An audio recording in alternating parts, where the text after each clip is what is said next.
Peristiwa selanjutnya, saudara, seorang pelajar berusia 17 tahun membawa bom rakitan yang diledakkan di Madrasah Aliyah Negeri Man 3 Padang, Sumatera Barat. Kepada polisi, pelaku mengaku belajar merakit bom melalui internet dan perakitan dilakukan di rumahnya tanpa sepengetahuan orang tua. Dari hasil pemeriksaan sementara diketahui bahan-bahan pembuat bom dibeli melalui aplikasi belanja online dan dirakit secara mandiri oleh pelaku. Penyidik menduga aksi peledakan dilatar belakangi rasa dendam karena pelaku mengaku sering menjadi korban perundungan di sekolah, meski motifnya masih didalami. Dalam insiden ini, satu bom berdaya ledak rendah sempat meledak, sedangkan bom rakitan lainnya berhasil diamankan tim gegana dan tidak menimbulkan korban.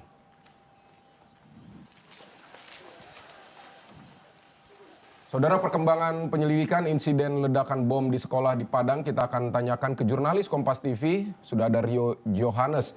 Rio, selamat siang. Jadi dari hasil penyelidikan polisi, bagaimana sebenarnya pelaku yang masih 17 tahun ini mengetahui cara merakit bom?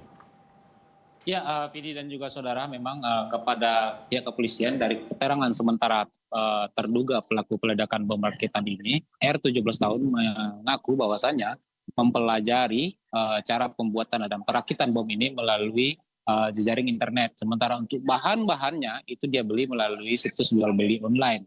Namun demikian pihak kepolisian masih mendalami ini lebih dalam lagi. Kemarin juga pihak keluarga dari terduga pelaku ini sudah dipanggil untuk dimintai keterangan oleh pihak kepolisian di Mapolresta Padang. Dan untuk apakah aktivitas atau tindakan pelaku ini terkait atau terafiliasi dengan jejaring di luar yang lain atau jejaring terorisme, itu masih dalam proses pendalaman oleh pihak penyidik di Polresta Padang. Demikian, Pidi. Mengikuti misalnya forum untuk pembuatan bom atau grup WhatsApp seperti itu? Ya, sejauh ini memang dari aktivitas yang dilakukan oleh terduga pelaku, baik itu melalui media sosialnya, ini juga sudah pernah dipublisnya bahwasanya dia sudah menyiapkan rangkaian bom rakitan ini. Dan juga tindakannya sebelum melakukan pemasangan bom itu juga sempat diposting ketika dia berkeliling di pihak sekolah. Dan apakah dia ini terjaring terkait dengan jejaring terorisme, itu memang pihak kepolisian masih melakukan pendalaman lebih jauh lagi.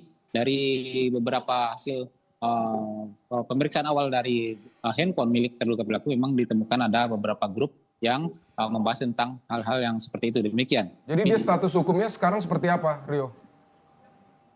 Ya, untuk terduga pelaku masih dinyatakan sebagai terduga pelaku dan masih menjalankan pemeriksaan intensif di Polresta Padang. Dalam hal ini diambil oleh Reskrim Polresta Padang. Dan bagaimana ke depannya sejauh ini dari pihak Polresta Padang, kemarin waktu saya bertemu dengan Kapolresta Padang menyatakan bahwasanya masih melakukan pendekatan secara humanis untuk bisa kembali merubah paradigma dari terduga pelaku ini. Demikian. Baik, dari keterangan polisi untuk sementara memang dia masih melakukannya sendiri atau lone wolf, atau diketahui ada rekannya yang lain yang juga terlibat dalam pembuatan bom ini, atau seperti apa?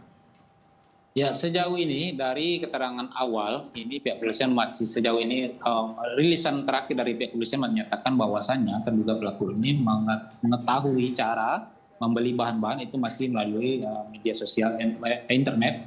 Sementara untuk belanja bahan-bahannya itu melalui situs jual beli online. Dan apakah ada orang lain yang terkait dengan dia, apakah ada dia terkait dengan jaringan yang berkaitan dengan terorisme, itu masih dalam pendalaman. Dan memang kepada kepolisian dia menyatakan bahwasanya tindakannya ini dilatar belakangi oleh rasa dendam karena menjadi korban bullying di sekolah. Demikian. Baik, dia kan mengaku sebagai korban perundungan. Lalu respon dari pihak sekolah, dan apakah juga polisi sudah memeriksa misalnya pihak sekolah, guru-guru, kawan-kawannya, kemudian orang tuanya juga yang bisa mengonfirmasi soal ini?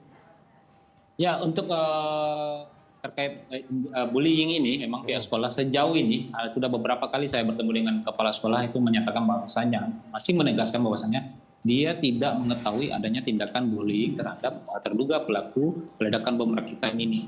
Terduga pelaku selama ini dikenal sebagai siswa yang pendiam. Belakangan ini dia memang bermasalah, tapi masalahnya terkait absensi, bukan terkait tindakan perkelahian atau yang lainnya di sekolah ini. terduga pelaku ini juga tidak pernah mengeluhkan atau bahkan melaporkan tindakan bullying terhadap dirinya kepada guru BK yang sudah disiapkan oleh pihak sekolah. Sementara untuk saat ini mendalami ini, pihak kepolisian sejauh ini sudah melakukan pemeriksaan terhadap keluarga terduga pelaku dan juga terhadap salah satu orang siswa yang diduga kerap melakukan bullying terhadap terduga pelaku peledakan bom rakitan ini. Demikian, Fidi. Baik, jadi kalau di sekolah sendiri apakah kegiatan belajar mengajar ini sudah dimulai kembali atau dihentikan sementara seperti apa, Rio? Ya, untuk hari ini, 1 hari pasca ledakan bom kemarin, itu pihak sekolah akhirnya mengambil keputusan seluruh siswa kelas baik itu kelas 11 dan kelas 12 yang harusnya belajar, hari ini digabungkan dengan kegiatan siswa kelas 10 atau kelas 1, yaitu dalam masa orientasi. Mereka dilibatkan dalam penyuluhan dengan menggandeng pihak kepolisian untuk pihak sekolah mengadakan penyuluhan terkait bahayanya bullying, narkoba dan juga balap liar kepada seluruh siswanya di SMA 3 ini. Demikian, Pidi. Oke, baik Rio Yohanes, terima kasih untuk laporan Anda di Padang, Sumatera Barat. Selamat beraktivitas kembali atau bertugas kembali. Kami nantikan nanti update selanjutnya dari Anda, Rio.